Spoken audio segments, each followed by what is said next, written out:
Hello everyone, how are you all doing today? My name is Autumn Aspinall and I am a coach to help you live your best life and find your true self.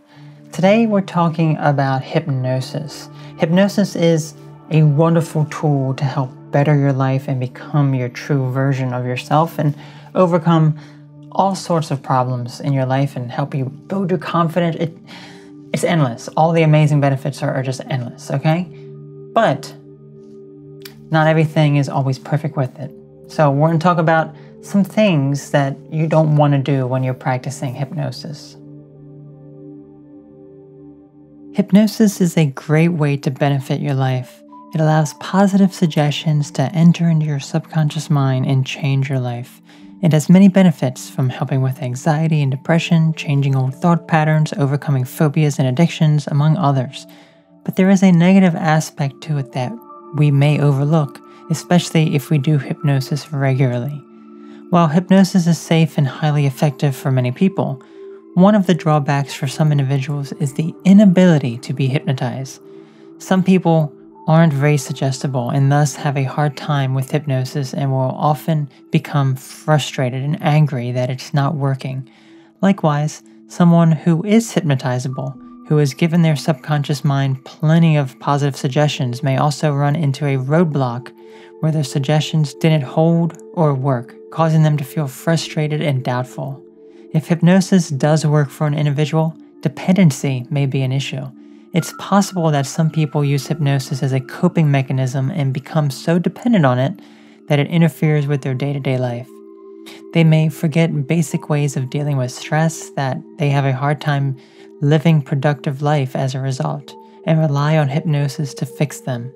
As a result, they often abuse a hypnosis and will overdo it, resulting in negative experiences. Hypnosis is a wonderful tool. I have used it personally in my life and I've benefited greatly from it, but there are some downsides, and you don't want to abuse it. You don't want to become dependent on it. You don't want to have it as a way that the only way you can feel happy and confident is by doing hypnosis. You want to use hypnosis as a tool to help you build your inner strength and become more confident with yourself. Once you're able to do that, then your whole world will change and you'll become more confident and not rely on something else to help you get there. With hypnosis, you can never do anything against your will. There always has to be an agreement before a suggestion is accepted. However, just as you could have given yourself positive suggestions, you could also give yourself negative suggestions as you accept them as true. We've all actually done this. Think about times you've told yourself that you will never win, succeed, or accomplish something. You are giving yourself a suggestion as you truly believe it to be true. This changes your mind to accept the suggestion you've given it. So as I mentioned, I have heavily used hypnosis in my life before. I used it, the first time I ever remember using it that had the biggest impact is when it came to social anxiety when I had to give a presentation. I did not have the best speaking skills in front of a crowd. So I had to do a presentation at school. So I used hypnosis to help build my confidence when doing public speaking, because I had so much anxiety. It was just crazy. And once I did it, I woke up, I felt so much better, and I did it a few times before my presentation. And then when I actually presented, things were just so different. They really were. It was just absolutely incredible. So I used hypnosis in order for me to help better myself when it came to my social anxiety. But I use it in so many different other ways, and I still use it. It's a way to train your mind, but you don't want to become dependent on it. You want to use it in a way that you can benefit from, so that it is of your best interest to become your true self. Another downside is that when hypnotized, you could give yourself a trigger that will cause you to do something when you encounter a particular word, sound, sight, smell, or touch. Imagine if whenever you heard someone snap their fingers, it would make you hiccup. You thought it was fun, or maybe consumed online hypnotic audio recordings and formed this trigger. So whenever someone snaps their fingers, you hiccup. Then this was once a fun game is now a terrible idea. So give yourself positive triggers instead. And finally, Some individuals become so consumed by hypnosis that reality and fantasy begin to blur.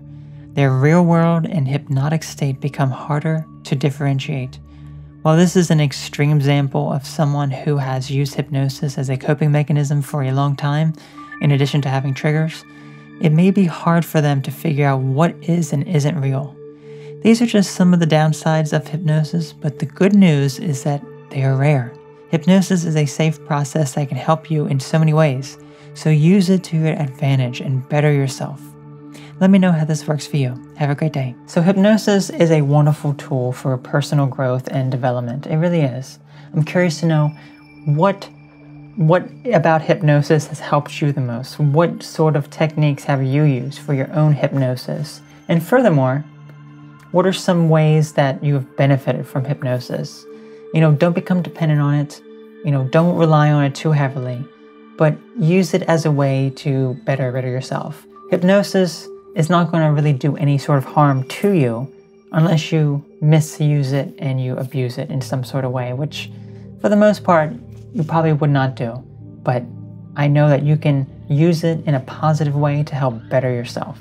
So I'm sure you found this video helpful. Let me know what your thoughts are on this topic, and I will see you all again very soon. You have a great one. Bye-bye.